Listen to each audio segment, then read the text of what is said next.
தொழுகை என்பது இஸ்லாத்தின் மிக முக்கியமான கடமையாகும். நபி ஸல்லல்லாஹு அலைஹி வஸல்லம் அவர்கள் கூறினார்கள், இஸ்லாம் 5 தூண்களை அடிப்படையாக கொண்டு அமைந்துள்ளது.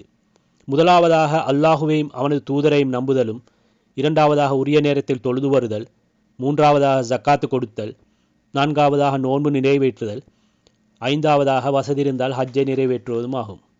நபி ஸல்லல்லாஹு அலைஹி வஸல்லம் அவர்கள் கூறினார்கள், உலகில் இறை நம்பிக்கைக்கும் இறை மறுப்புக்கும் இடையே உள்ள வேறுபாடு தொழுகையாகும். மேலும் இறுதி தீர்ப்பு நாளின் அல்லாஹுவை நாம் சந்திக்கும் போது நம்மிடம் முதலாவதாக விசாரிக்கப்படுவது நமது தொழுகையை பற்றியதாகும். ஒவ்வொரு நாளும் நாம் நமது மன்னரையை நெருங்கிக் கொண்டிருக்கின்றோம். நாம் நமது தொழுகையை பற்றி மறுபரிசீலனை செய்வது நமது கடமையாகும்.